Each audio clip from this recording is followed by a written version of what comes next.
Hi friends, welcome back. நான் உங்கள் Haja. Music theory tutorial videos வந்து நம்ம தமிழில் நம்ம சேனலில் போட்டுட்ருக்கோம். ப்ரீவியஸ் வீடியோஸில் வந்து மேஜர் ஸ்கேல் ஃபார்மேஷன் வந்து ஆல் த 12 கீஸ்க்கு வந்து எப்படி பண்ணுறதுன்னு சொல்லிட்டு நான் ஃபார்முலா ப்ளஸ் அதோட லிஸ்ட் அவுட் பண்ணியிருந்தேன். மேஜர் கார்டு அதோட ஃபார்முலா அது எப்படி நம்ம வந்து ஃபார்ம் பண்ணுறது அதெல்லாம் வந்து இப்போ இந்த வீடியோவில் நம்ம பார்க்கலாம். ஏற்கனவே இதோட ப்ராக்டிக்கல் வீடியோஸை நான் கீபோர்ட் வீடியோஸ் வந்து ஏற்கனவே போட்டிருக்கேன். அதுக்கான லிங்க் நான் வந்து டிஸ்கிரிப்ஷன் கொடுக்குறேன். ஸோ இது வந்து கம்ப்ளீட்லி ஒரு தியரட்டிக்கல் வீடியோ. ஓகே, நம்ம சேனலுக்கு இது வரைக்கும் சப்ஸ்கிரைப் பண்ணணும்னா ப்ளீஸ் சப்ஸ்கிரைப் பண்ணுங்கள். பக்கத்தில் இருக்க பெல் ஐக்கானை ப்ரெஸ் பண்ணிங்க. என்னோடய வீடியோ அப்டேட்ஸ்லாம் உங்களுக்கு நோட்டிஃபிகேஷன் கிடைக்கும். ஜென்ரலாக பார்த்தீங்கன்னா இப்போ மேஜர் ஸ்கேல் பார்த்தோம் இல்லைங்களா. மேஜர் ஸ்கேலில் வந்து நம்ம சிலேருந்து CDEFGABC இது வந்து சி மேஜர் ஸ்கேல். ஸோ இந்த மேஜர் ஸ்கேலில் நம்ம என்ன பண்ண போகிறோம் அப்படின்னா எப்படி கார்ட்ஸ் அப்படின்னு பார்த்தீங்கன்னா உங்களுக்கு இது நார்மலாக எல்லாத்துக்கும் தெரிஞ்சிருக்கும். பேசிக்காக CEG அதாவது first note, third note, fifth note of the scale அதை கம்பைன் பண்ணி ப்ளே பண்ணால் நமக்கு வந்து கார்ட். ஓகேங்களா, அதாவது மேஜர் கார்ட். சிம்பிளி நம்ம வந்து டிஃபால்ட்டாக சி கார்டுன்னு சொன்னாலும் அது சி மேஜர் கார்டு தான். ஸோ இது வந்து ஜென்ரலாக ஸ்கேல் தெரிஞ்சு நீங்கள் பண்ணினா ஓகே. ஸோ இதோட ஃபார்முலான்னு பார்த்தீங்கன்னா டானிக். ஃபஸ்ட் நோட்டுங்கிறது டானிக், செகண்ட் நோட்டு வந்து ஃபோர்த் செமிடோன் வந்து ஹையர். அது எப்படின்னா இப்போ சின்னு எடுத்துக்கிட்டோன்னா ஸோ ஃபஸ்ட்டு செமிடோன் வந்து சி ஷார்ப்பு, அதுக்கப்புறம் டி வந்து செகண்ட் செமிடோன், டி ஷார்ப் வந்து தேர்ட் செமிடோன், அப்புறம் இ வந்து ஃபோர்த் செமிடோன். ஓகேங்களா, ஸோ 4 செமிடோன்ஸ் வந்து நம்ம ஜம்ப் பண்ணி போகிறோம். அதாவது செகண்ட் நோட்டு. அதுக்கப்புறம் 3 செமிடோன்ஸ். இப்போ இலேருந்து நம்ம என்ன பண்ணுறோன்னா எஃப் ஃபஸ்ட் செமிடோன், அப்புறம் எஃப் ஷார்ப் வந்து செகண்ட் செமிடோன், ஜி வந்து தேர்ட் செமிடோன். ஸோ இதுதான் நம்ம என்ன பண்ணுவோன்னா டானிக் ப்ளஸ் 4 ப்ளஸ் 3 இதுதான் ஃபார்முலா. ஓகேங்களா, ஸோ இதை பேஸ் பண்ணி நம்ம என்ன இது வேணாலும் கண்டுபிடிக்கலாம். ஸோ இதில் வந்து நம்ம செமிடோன்ஸ்லாம் பற்றி சொல்கிறோம் இல்லைங்களா. இது வந்து சில பேருக்கு புரியாமல் வந்திருக்கலாம். செமிடோன்ஸ்னால் என்னன்னு சொல்லிட்டு முன்னாடி நான் தியரி வீடியோ போட்டிருக்கேன். அதுக்கான லிங்க்கும் நான் டிஸ்கிரிப்ஷனில் கொடுக்குறேன், பாருங்கள். இப்போ ஃபார் எக்ஸாம்பிள் அடுத்து நம்ம வந்து ஒரு இ மேஜர் கார்டுக்கு நம்ம ட்ரை பண்ணலாம். இ மேஜர் ஸ்கேல் வந்து நீங்கள் இப்போ பார்த்தீங்கன்னா தெரியும். E, F sharp, G sharp, A, B, C sharp, D sharp, E. So இதில் வந்து இ வந்து நம்ம ஃபஸ்ட்டு, அப்புறம் அதோட தேர்ட் நோட்டுன்னு பார்த்தீங்கன்னா ஜி ஷார்ப்பு, அப்புறம் ஃபிஃப்த்து நோட்டுங்கிறது உங்களுக்கு பி. இப்போ இதை வந்து நம்ம இந்த ஃபார்முலா அப்ளை பண்ணுவோம். ஃபார்முலா அப்ளை பண்ணால் என்ன பண்ணணும், ஃபஸ்ட்டு வந்து இ எடுத்துக்கிட்டோம். ஸோ அதுலேருந்து 4 செமிடோன்ஸ் தள்ள போகிறோம். So F sharp, G sharp. கரெக்டுங்களா, ஸோ மேட்ச் ஆகிடுச்சா, ஓகே. அதுக்கப்புறம் ஜி ஷார்ப்லேருந்து 3 செமிடோன்ஸ் தள்ளணும். ஸோ ஜி ஷார்ப்லேருந்து தள்ளனா அப்புறம் ஏ ஷார்ப்பு, பி. ஸோ ஆட்டோமேட்டிக்காக உங்களுக்கு அந்த ஜி ஷார்ப், பி அப்படிங்கிற கார்டு ஃபார்மேஷன் வந்துச்சு. ஜென்ரலாக பார்த்தீங்கன்னா இப்போ C chord, D chord, E chord, F chord, G chord, A chord, B chord அப்படி சொல்லுவோம். இப்போ இந்த பிளாக் கீஸ் இருக்குல்ல, இதில் தான் கொஞ்சம் லிட்டில் கன்ஃபியூஷன் வரும். எஃப்ஐ மட்டும்தான் எஃப் ஷார்ப் கார்டுன்னு சொல்லுவாங்க, சரியா. மற்றதெல்லாம் வந்து ஃப்ளாட்டில் தான் மென்ஷன் பண்ணுவாங்க. ஸோ இது வந்து நார்மலாக ஓகேங்களா. பட் நம்ம மாற்றி சொன்னாலும் தப்பு கிடையாது.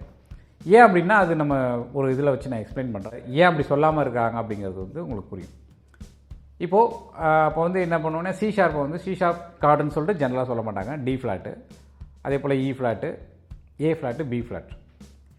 ஸோ எஃப் ஷார்ப்பு மட்டும் ஜி ஃப்ளாட்டுன்னு சொல்ல மாட்டாங்க. ஓகேவா, இதில் நம்ம வந்து இந்த எக்ஸாம்பிள்ஸ் பார்ப்போம். இப்போது நம்ம சி ஷார்ப்புன்னு எடுத்துக்கிட்டால் அது எப்படி இருக்குன்னு பார்ப்போம். ஓகேங்களா, சி ஷார்ப்புன்னு எடுத்துக்கிட்டால் ஆல்ஃபபெட்ஸ் படி தேர்டும் ஃபிஃப்த்தும் வரணும். ஸோ சியோட தேர்டு வந்து இ, அப்புறம் ஃபிஃப்த்து வந்து ஜி. ஓகேங்களா, இப்போ நம்ம சி ஷார்ப்புன்னு எடுத்துக்கிட்டால் ஃபஸ்ட்டு நோட்டு, அதுக்கப்புறம் 4 செமிடோன்ஸ் தள்ள போகிறோம். ஸோ 4 செமிடோன்ஸ் தள்ள போனால் என்ன அர்த்தம், உங்களுக்கு டி ஷார்ப், இ, எஃப். ஓகேங்களா, இது எஃப் தான் ஆக்சுவலாக வந்து வரும். பட் எஃப்ஐ வந்து நம்ம எப்படி மென்ஷன் பண்ணலான்னா சி ஷார்ப்னு சொன்னோன்னா இ ஷார்ப்னு தான் சொல்லணும், எஃப்னு சொல்லக்கூடாது. ஓகே, எஃப்னு சொன்னால் அது 4th நோட் ஆகிடும். அதனால் அதாவது டிகிரி வைஸ், அதனால் இ ஷார்ப்புன்னு சொல்லுவோம். ஸோ இ ஷார்ப்புங்கிறது ஜென்ரலாக நம்ம யூஸ் பண்ண மாட்டோம் இல்லையா. ஸோ இ ஷார்ப்புங்கிறது எஃப் தான் ஆப்வியஸ்லி. அதனால தான் அந்த கன்ஃபியூஷனுக்காக ஃப்ளாட் யூஸ் பண்ணுவோம். இப்போ டி ஃப்ளாட்டுன்னு சொன்னால் உங்களுக்கு என்ன ஆகிடும், உங்களுக்கு டி ஃப்ளாட்டு தேர்ட் நோட்டுங்கிறது எஃப்பில் வரும் டேர்மில், அதுக்கப்புறம் ஏல வரும். அப்படி பார்த்தா உங்களுக்கு என்ன ஆகிடுது, ஃபஸ்ட் நோட் டி ஃப்ளாட்டா, அதுக்கப்புறம் ஃபஸ்ட் செமிடோன் டி, அப்புறம் இ ஃப்ளாட்டு, இ, எஃப். ஸோ எஃப் வந்து ஆட்டோமேட்டிக்காக வந்துச்சு. இப்போது எஃப்க்கு அப்புறம் பார்த்தீங்கன்னா 3 செமிடோன்ஸு, அதை வந்து நம்ம என்ன பண்ணலாம், G flat, G, A flat. So இப்போ வந்து என்ன ஆயிடுச்சு உங்களுக்கு, D flat, F, A flat. So அந்த டேர்மும் உங்களுக்கு வந்து மேட்ச் ஆகிடும். இதுதான் சிம்பிள் ரீசன் அது. ஓகேங்களா, இதனால் வந்து நம்ம அப்படி யூஸ் பண்ணுவாங்க. இது வந்து நொட்டேஷன்லேயே வந்து இந்த கன்ஃபியூஷன் வராமல் இருக்கும். அதுதான் ஒரு ரீசன். ஸோ ஜென்ரலாக நம்ம சொல்கிறது வந்து எஃப்ஐ மட்டும்தான் ஷார்ப்புன்னு சொல்லுவாங்க, எஃப் ஷார்ப்பு. ஈவன் ஸ்கேல் கூட அப்படி தான் மென்ஷன் பண்ணுவாங்க. எஃப் ஷார்ப் மேஜர் ஸ்கேல்னு வரும், மற்றதெல்லாம் ஃப்ளாட்டில் தான் சொல்லுவாங்க. இப்போ வந்து உங்களுக்கு நான் ஒரு எக்ஸசைஸ் மாதிரி கொடுக்க போகிறேன்.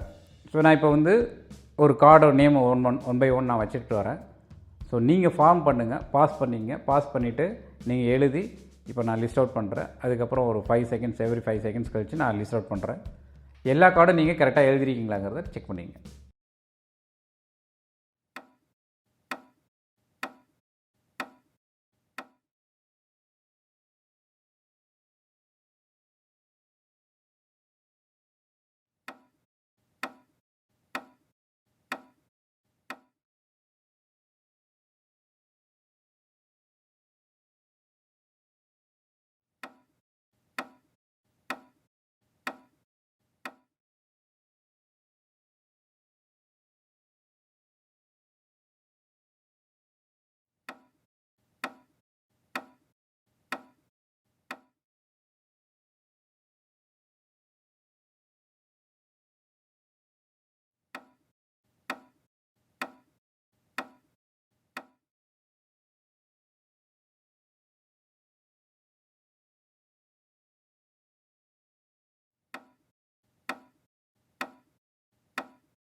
ஓகே, இப்போ வந்து 12 மேஜர் கார்ட்ஸ் வந்து உங்களுக்கு தரவாக ஆயிடுச்சு. இதை வந்து நிறைய ப்ராக்டிஸ் பண்ணி பாருங்கள். உங்களோட இன்ஸ்ட்ருமெண்ட் கீபோர்டாக இருக்கலாம், கிட்டாராக இருக்கலாம், என்ன வேணாலும் இருக்கலாம்.